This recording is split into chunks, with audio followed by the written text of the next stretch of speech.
The medieval world was a place where eternity hung heavy over the shoulders of men and women. Every action, every desire, every whisper of passion was judged not only by neighbors, but by God himself.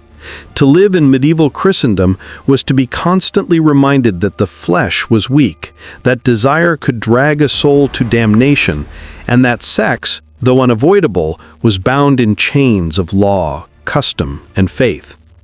And yet, beneath the shadow of cathedral spires and the echo of monks' chants, life pulsed with its own rhythm. People loved, longed, and sinned. They bent rules, sought loopholes, and whispered of pleasures even as priests thundered from the pulpit. To understand sex in the medieval ages is to glimpse the collision of faith and desire, the struggle between control and freedom, where every kiss or caress might carry the weight of heaven or hell. At the heart of medieval sexual rules stood the Catholic Church, the great arbiter of morality. Its theologians did not see sex as evil in itself, but as dangerous, a flame that could either kindle the holy fire of new life or burn the soul in lust. St. Augustine, writing in the 4th century, cast a long shadow over medieval thought. To him, the body was forever tainted by original sin, and sexual pleasure was a constant reminder of humanity's fall from Eden. By the time of Thomas Aquinas in the 13th century, the rules had crystallized. Sex within marriage was lawful only for procreation. Anything beyond that, lustful indulgence, pleasure for its own sake, was morally suspect. The calendar itself became a prison for desire. Nearly half the year was marked off with restrictions: no sex during Lent, no sex during Advent, no sex on Sundays, no sex during feast days, and no sex while a woman was menstruating or pregnant. Confessionals became places where the most intimate details of married life were dissected, and penitentials, manuals for priests, listed sins of the flesh with obsessive precision, prescribing penances that ranged from fasting to years-long pilgrimages. In theory, then, sex was simple: procreate within wedlock, abstain at all other times. But in practice, the rules collided with human nature. Marriage in the Middle Ages was not merely a bond of love, it was a contract, an institution, a foundation of order. For peasants, it secured land and labor. For nobles, it secured power and alliances. At its center lay one unshakable truth: sex was the seal. The Church declared that a marriage was not valid until it was consummated. The act itself had legal weight, tying property, inheritance, and legitimacy of children to the sexual union. If a couple failed to consummate their marriage, it could be annulled, stripped of recognition as if it had never existed. This gave rise to bizarre court proceedings. Husbands accused of impotence could be summoned before judges, forced to prove their virility. In some cases, physicians or witnesses were called to examine whether the groom could perform his duty. The bedroom was never entirely private in medieval society.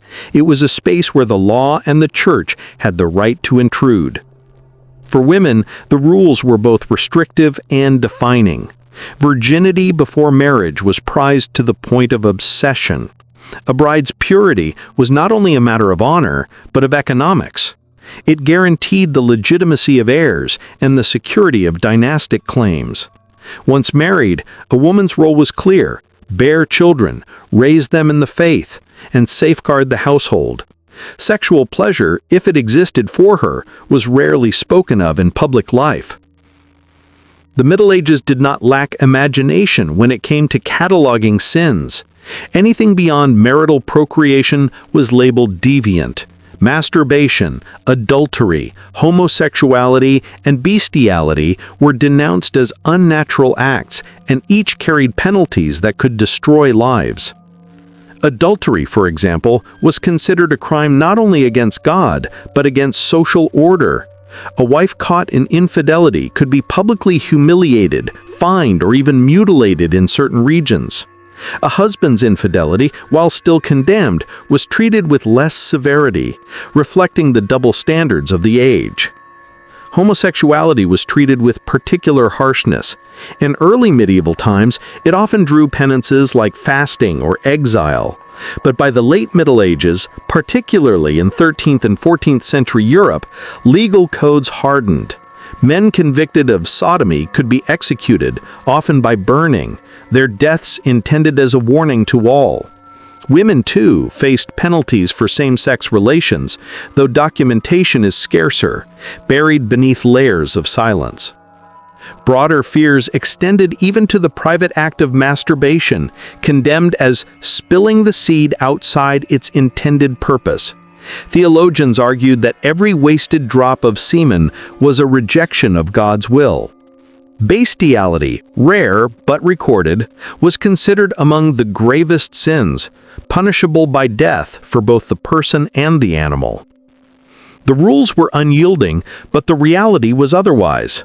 Records of court cases reveal countless transgressions, secret affairs, extramarital children, nighttime liaisons, and quiet confessions of lust. The gap between doctrine and daily life was wide, but the threat of punishment kept the rules alive. Perhaps the most revealing contradiction of the age was prostitution. On one hand, the church thundered against it, branding prostitutes as fallen women, lost souls beyond salvation. On the other, city authorities regulated brothels, taxed them, and confined them to certain districts. The reasoning was pragmatic. If male lust could not be extinguished, it had to be contained. Better, argued some theologians, to allow men to frequent prostitutes than to endanger the honor of respectable women or wives. Thus, prostitution became the lesser evil, tolerated in practice, though never embraced in principle. Prostitutes were marked by laws that forced them to wear distinctive clothing, striped hoods, yellow veils, or special belts, so that society could recognize them. They were often forbidden from entering churches, markets, or public festivals, yet they were also indispensable, forming a shadow economy beneath medieval respectability.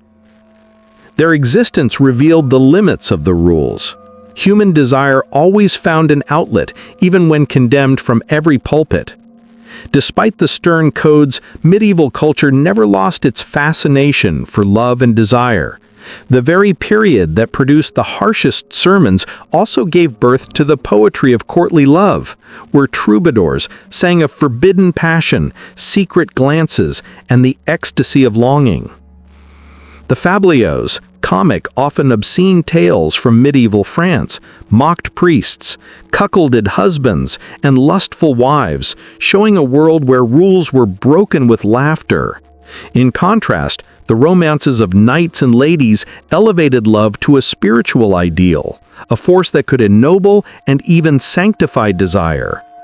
Literature became a space where people could imagine, in story if not in reality, a freer and more passionate world.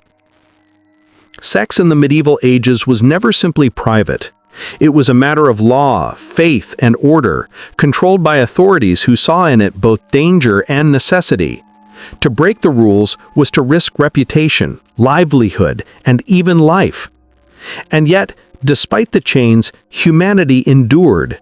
Lovers found each other in the shadows, prostitutes worked in sanctioned districts, and poets gave voice to forbidden desires. The rules might have bound the flesh, but they never fully silenced the heart. The medieval world's struggle with sex was not only about sin and salvation, it was about power, control, and the eternal resilience of human desire. Between the cathedral and the tavern, the confessional and the brothel, between heaven's commands and earth's passions, men and women lived their lives, caught in a world where every embrace carried the weight of eternity.